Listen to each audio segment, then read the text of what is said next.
Well, a couple things just before I get going. The day started with a phone call from just the news of Dana Dimel passing, and I just want to say, when Dana was here, he was a good friend, and I got to know Dana like 20 years ago when he was a coach at Houston, and I was in Conference USA, and so we had mutual friends, and that he coached with my brother-in-law Brad Seib, and so or he coached when Brad was here, and so over the years, even when I wasn't at Kansas State, that was Dana was somebody that we talked a lot about. So this morning early when Brad called me with the news, it was very sad news and too young and too early, and so prayers to the family. And Dana was always a guy with a lot of passion for young people and coaching and Manhattan and all the above. So, anyways, a rough start to the day, and as life goes, we celebrate something good tonight. So, questions on tonight. Yeah, I'd just love to get your thoughts on Ayoka finally getting there. Took 122 games, 6 fewer than Kendra Wecker to get the record. And, if you don't mind, when these kind of things happen, you may get nostalgic, right? Yeah. I went back and looked at what she said after her very first game, and even what you said about her very first game as a Wildcat 5 or 6 years ago against Omaha. And you actually criticized her a little bit about she was kind of losing the paint, and she was getting tossed around a little bit. You had a conversation with her at halftime about establishing her dominance. Have you had many conversations since then about her owning the paint, being the stronger player, and establishing dominance, which of course leads to what happened today?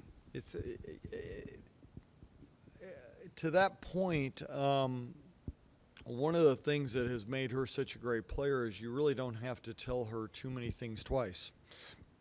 So I haven't had that conversation with her very often, although there are games where, you have to, as a coach, say, hey, you're not getting the position that you need to in this game. But Yoki's had a tremendous ability to take coaching. She's had a terrific ability of being able to adjust when needed. And, you mentioned the amount of games. I'm not one, I don't like to compare players. I don't like to compare. I think we should appreciate what all these athletes have done in their air because the game's different, the game's changed. Kendra Wecker, in my book, is the greatest athlete to come through here, and so they're both terrific players. I think there's the assumption because Lee's been here the extra years that she's had so many more games, and that just isn't factual, right? We lost games during COVID. We lost games. She certainly lost games injuries. So for her to do it in 122 games and a very similar number as Wecker, I think is just a tribute to both of them, how great of players they are. And both are K-State legends, and Yoki's still got some ways to go here. But certainly it was a special night to get it done, and glad to get it done. It's Yoki and Serena talked about the game plan and breaking the record. Obviously, just from your perspective and setting up the game plan, what was the focus around getting the record tonight? Well, I think this with the extra games this week. We don't want to have so many minutes, so I wanted to get it done tonight, and I wanted to get it done at home since we had this stretch of home games. So, you just never know, and certainly we've seen it. You never know, so you got to get it when you can get the record. But the game plan really wasn't any different other than me saying, sir, we need to pound this thing inside. But that's always the game plan, Mitch, so that's not any new game plan for us. I did not like our movement in the first half. I did not think we understood why we were moving the ball and where and who and all the above. And but I think as the game progressed, we got better. We actually took yesterday off, which is unusual for us the day before a game. Just looking at the stretch of games, it made the most sense coming out of Vegas to take yesterday off. So I think that had a little bit to do with our lack of timing in the first half. Do you feel like, is it kind of a weight off your shoulders? Like, okay, this is done. We don't have to worry about this anymore. Yeah, I really wasn't thinking a whole lot about it. I certainly didn't give it much thought in Vegas at all. I don't know that it wasn't for me that much of a thought process. Now, when we got back from Vegas and I looked at the numbers, I think it was 25 or 26, then you start to go, well, she could get it tonight, but, so then I looked at the stretch of games and obviously said, hey, let's get this at home, right? But I wouldn't say weight's the right word because that's never been Lee's focus. And it's certainly, I'm sure that, what was funny though, with the way information is out there, right? Well, our bench sure was excited, right? And they sure knew it before, and they sure knew the minute that Zai had the touch, and so they sure were excited. So that was a pretty cool moment. Then tonight, Eastern Illinois, especially early on, they made it kind of difficult to get the ball to her. She had to take some uncomfortable shots, it looked like, early on. Just how much more impressive is it that she's been able to do this with all the defensive pressure that she's had to take on over the past few years? Yeah, I thought early, it's the one thing about a center. It requires a team, and it requires a team to get them the ball, and it requires teams take different strategies on whether they're bringing backside help, whether they're bringing double teams. We've seen teams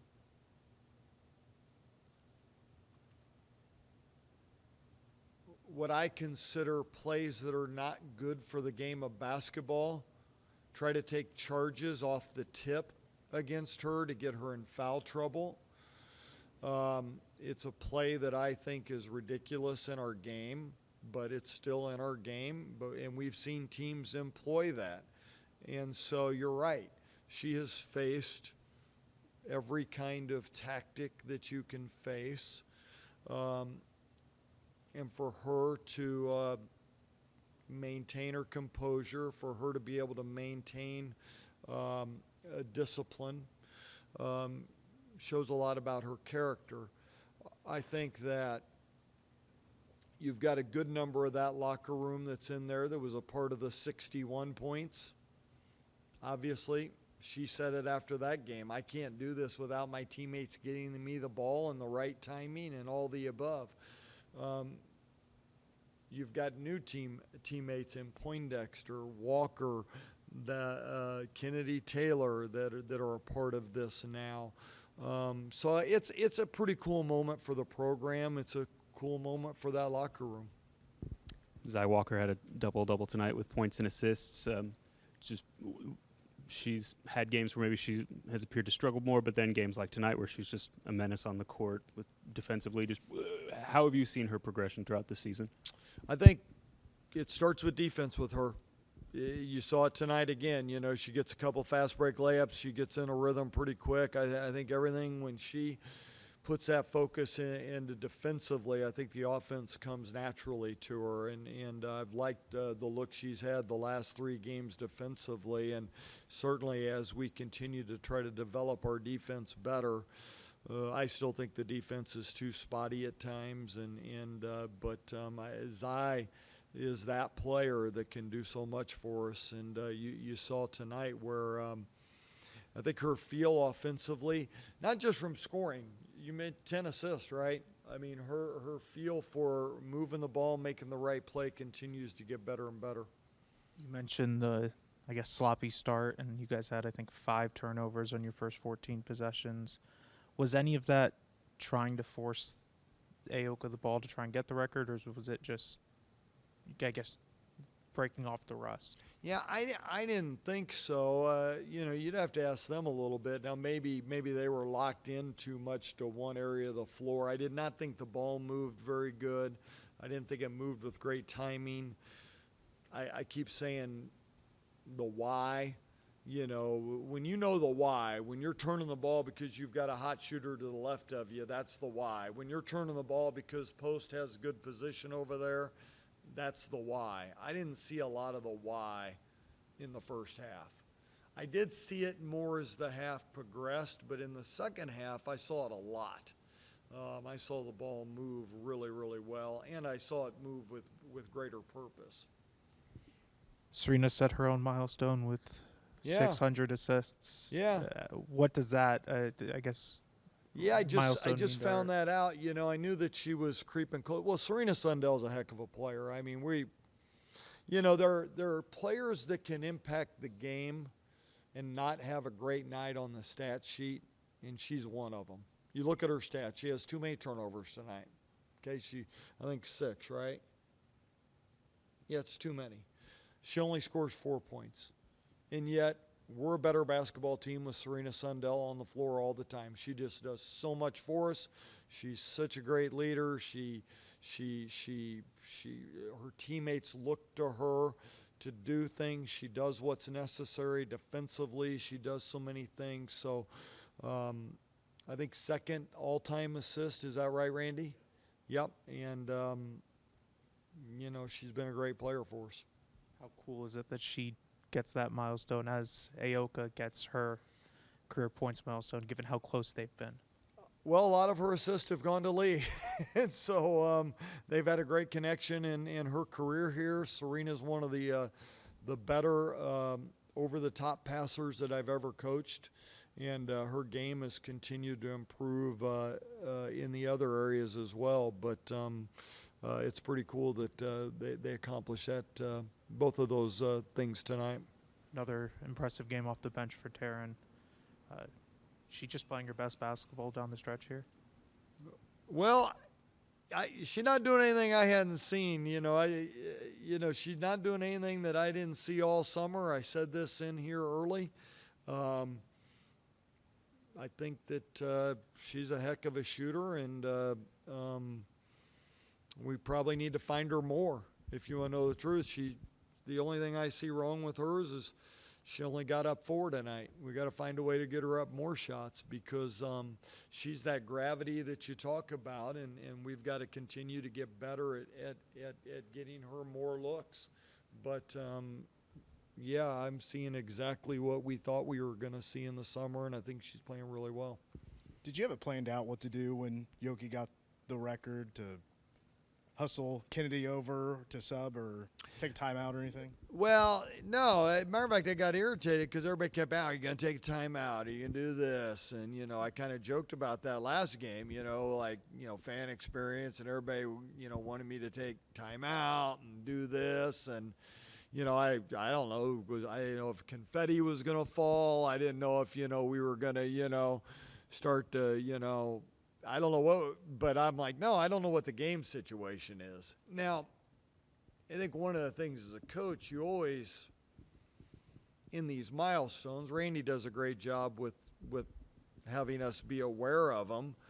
If you have the moment or you have the game situation, then I've always liked to sub so that the fans can show their appreciation and she gets a moment with her teammates. But not, the problem with timeouts, Mitch, is you take a timeout, the band wants to play, the Classy Cats come on, they've got their time too, right?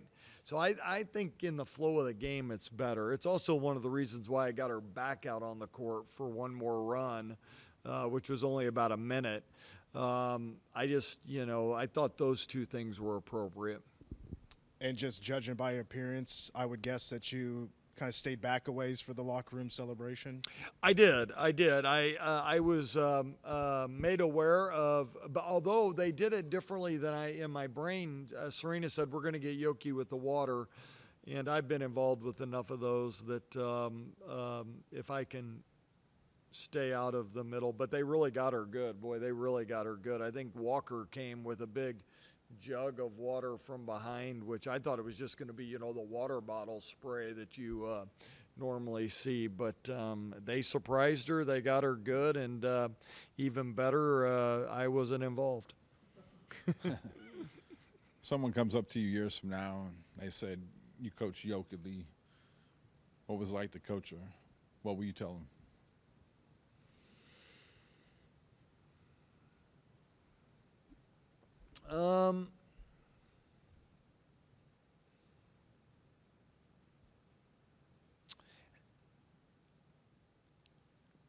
Yeah, that's a great question.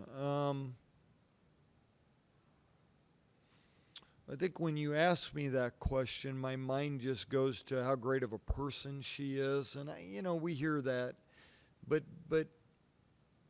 you sometimes hear that, better person than player or whatever. My compliment to her would be, boy, she'll have to be a heck of a person to be a better player, because she's a heck of a player. But it's been a joy to coach, but it hasn't all been easy. And what I mean by that is when you have an athlete go through the injuries and go through COVID and go through the emotional toll that it has taken her to persevere through this, and not just the mental toll, but the physical toll. Okay? That's hard. It's hard. Her and I have had to have tough moments together, tough moments after surgeries, tough moments checking on her rehab. So that's been hard. It's hard for any coach to watch their athletes, be injured. So this has not been, it hasn't been the fairy tale of no adversity. This has been a story of overcoming so many things. Social media did a deal on her, the comeback, right? If you remember that, they put together those videos, and the agonizing hours that this young lady has had to spend alone in the weight room. It's why it'll be one of the best coaching stories that I'll be able to tell, and I'm very fortunate to have been able to do it, but it won't be just that simple answer of, boy, it was great, because it was hard. It was hard for her. It was hard to have those discussions with her, because the things that I just mentioned were not easy on her. But it gives you a greater appreciation, and I'm sure she, like she always does, is grateful for every bit of it. And yeah, I'm happy for her and happy for our program. Thank you.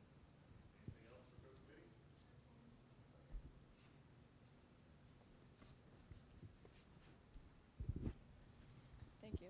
Coach, I just wanted to ask about the celebration piece of it, and watching all of your other players come together to support Yoki. That's going to be a cool moment, seeing how happy everybody else is for her too, right? Yeah, yeah. One, you've got a really good locker room. We've got a really good locker room, and I think because Yoki is such a great leader and leads by example, and she's the type that if you catch, there have been some games this year where she's played 10 minutes, right? And we go back and look on film, and in the fourth quarter, she is standing up cheering as loud as she can for Amani Lester's block or any of the other players. So I just think there's a genuineness to her that permeates through our locker room, and we've just got a really good locker room. And so I think you see that on our bench for all our players, but it's always a cool moment when a player reaches a milestone, and we probably need to at practice have a good moment for Serena, because that one kind of gets lost tonight, right? So we probably should douse her with water tomorrow. So I'll try to remind some players to do that tomorrow as well. But yeah, it's a cool moment, and I'll go back and look at some things tonight, because I don't get to see them all because of that. But I saw some of the pictures in the locker room, and those are cool moments. Anything else for Coach? All right, guys. Thanks, guys. Thank you. Thank you.